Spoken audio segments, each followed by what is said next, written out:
All right, so this is Horribly Hooched. We're sitting down with writer and director Michael Ling, who has recently produced the fantastic and downright fucking stunning The Bighead, based on an adaptation from Edward Lee, right? Correct. Well, Yeah, it's based on his book of about 12 years ago. 12 years. Nice. So you're man of the times, is what we're getting at.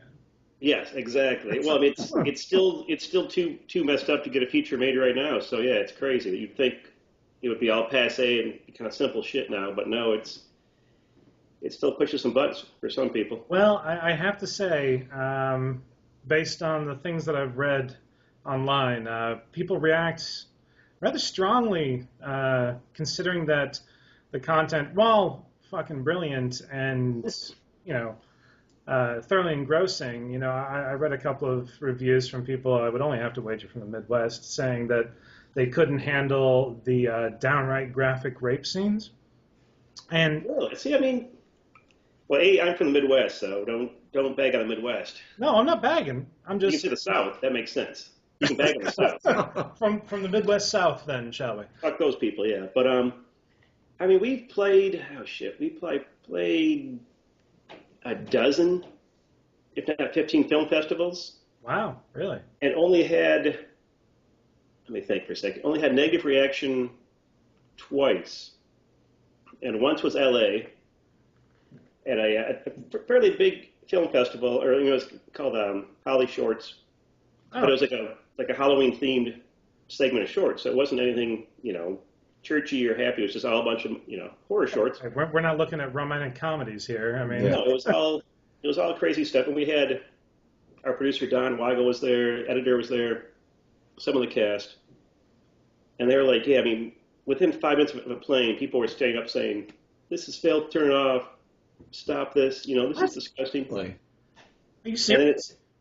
Oh yeah, and then I guess the one lady stood up. Of course, this is the one I missed of like our 15 screens. I've missed like 5. Uh-huh. And I guess like half of this like stuff, she's like, "This is it. I'm out. I'm leaving." And made a big show of like storming out and all that shit. Dude, I bet you anything that is the review that I read on IMDb. Oh yeah, okay, that one, yes, that's the one.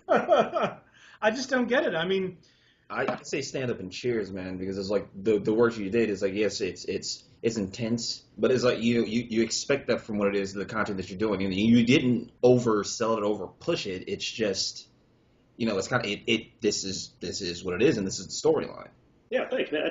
That's what we thought too. I mean, it's messed up stuff. It's not for kids. It's not for some adults. It's not for most ladies, say. But I mean, I don't know. There's a lot of glorified torture porn out there, and I don't think that this fits into that genre. I think that it's effective as a storytelling mechanism to sort of set the scene for the big head. I mean, it's not. Yeah, it's fucked up, but it's not terribly graphic. I mean, you didn't show anything you didn't need to show, and we appreciated that. I mean, it was a relatively minimalistic approach that still carried the full impact of exactly what was going down, which was fucking crazy. Yeah. Yeah, thanks. No, that's basically what we were trying to do. Is just, I mean, yeah, what's happening every second of, I guess, really both rapes, but I mean, you don't see it. You don't blatantly see it. It's not irreversible. It's not something like that where it's so graphic you're kind of just like, holy shit, and almost taken out of the story. And also, I mean, in its defense, this is only one quarter, 1/5 of the full story. Right. Yeah. Which So I mean, a lot of people don't understand that, which is the one thing that's slightly jarring is that it's a portion of a story, and so we get to the end of it, and we're just left drooling, wanting more, only to find out that yes, there is a bigger piece, a bigger picture coming. Yeah. I mean, we submitted to a film fest, like film fest / kind of comic book festival or thing down in the South, we'll say. And the guy wrote to me after he watched it. I guess he's like, "Is there more to it? Is this it?" I'm like, "Well, no, it's a short based on a feature, or on like a full novel. It ends where it's supposed to end." And he's like, "Oh, okay." I'm like, "Is that a problem?" He said, "Well, no, that's all fine and good." Then, next week, here's your letter. No, nope, denied, rejected. No. So it wasn't really a shock. And again, it was the South. So, but no, I mean, I think some people definitely are kind of like, holy shit, it just ends kind of weird and abruptly, and that was the one problem, was trying to get it to end with the Bighead. I don't know. I mean, it seems to me from an out. What are you drinking there? Bourbon. Oh, Bourbon. Cheers, sir. Cheers. You know how to do a horribly hooched interview. Exactly. Well, it's just Thursday. It's just a Wednesday night for me. So yeah, it's just a Wednesday night for us. So, yeah, the one thing I wanted to comment on is that while it's unfortunate that it ends abruptly, I think the way that you ended it is absolutely the perfect cliffhanger, because certainly when we saw it at the Twisted Terror Con, it was just like an audible gasp from the entire audience when the credits rolled, because the only complaint across the board has been, give us more and give it to us right fucking now. Like, why don't I have an hour and a half of this fucking glory to bat? Which you guys did, like you're saying, you did a damn good job on leaving that cliffhanger, and just that like chomping at the bits, like, wait, no, what'd you do? Why'd you do that? Yeah. There's got to be more to this. It's like, yeah, you guys did a great job in setting that up for the feature that I hope is going to come. Thanks. Yeah, that was the intent. I mean, and it just, again, there's no, yeah, we talk about maybe doing like the final act of the book, say, which I don't know if you know or not, but it ends with a lot of characters dying.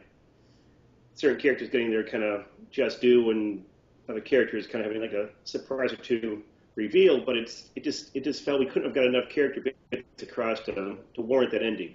So we said, okay, let's take a hunk, maybe the first third, the middle of the book, kind of link some of the stories together and make it seem like it flows all kind of in like one little 20-minute segment of the book.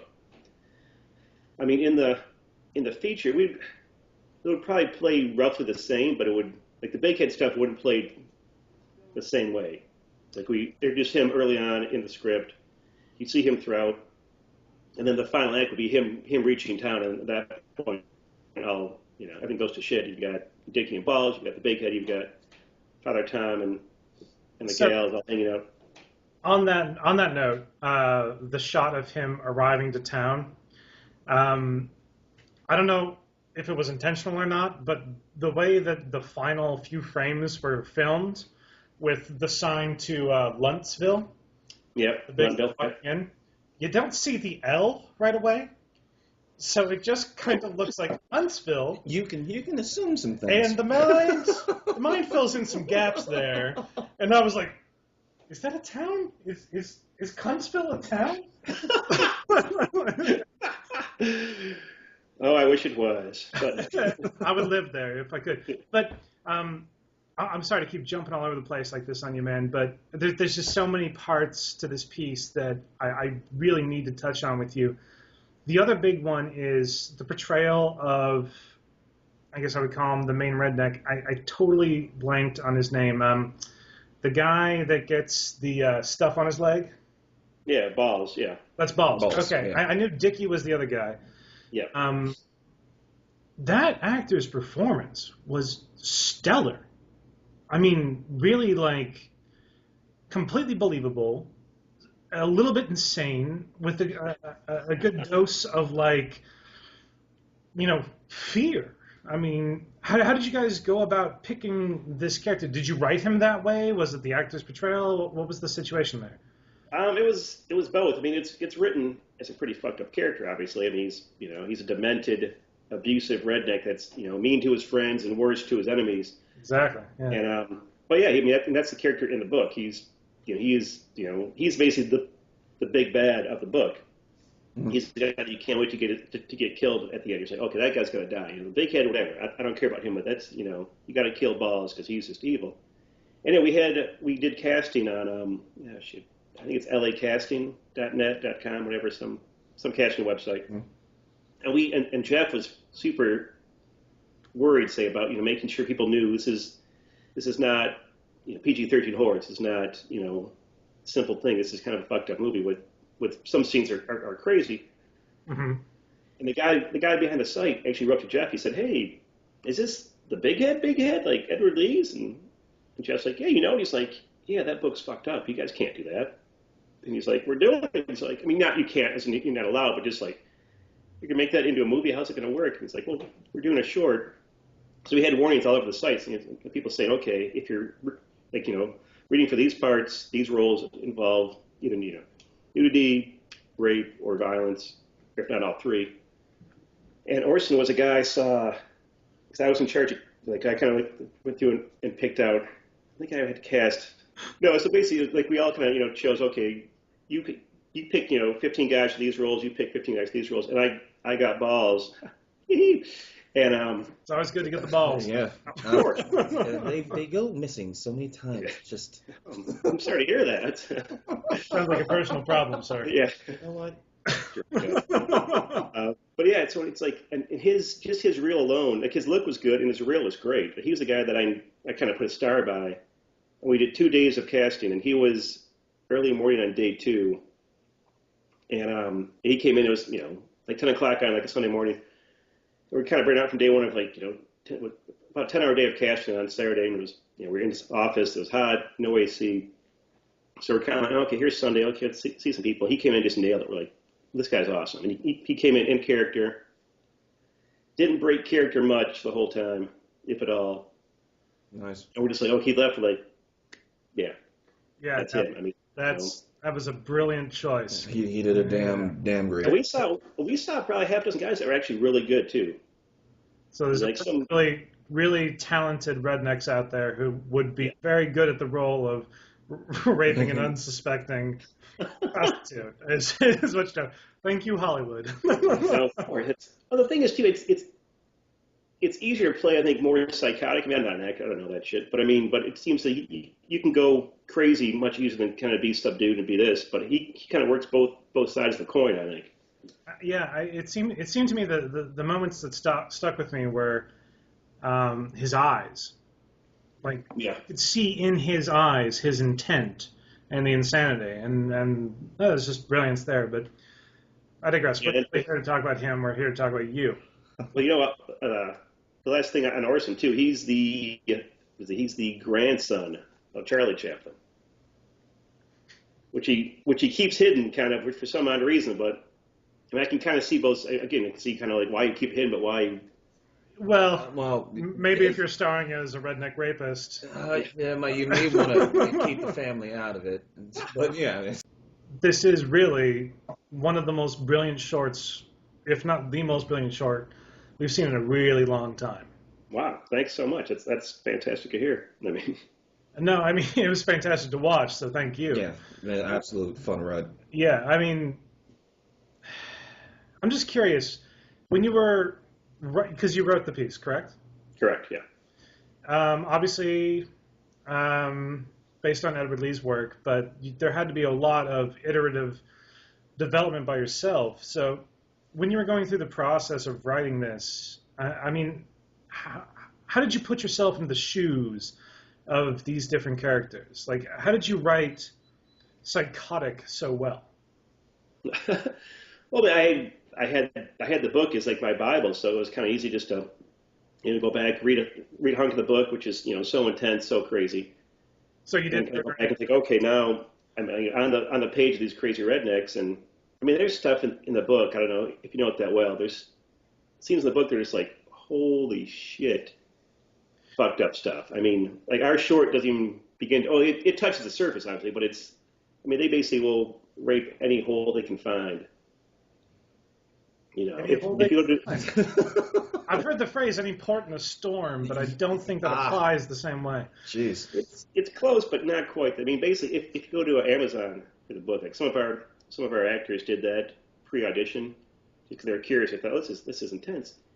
And like one of the early reviews on Amazon, I'm not sure if it's good or bad actually, but it talks about there's this colostomy bag scene with these 2 rednecks. And people are coming saying, are you going to film the colostomy bag scene? I'm like, holy shit, how do you know about that?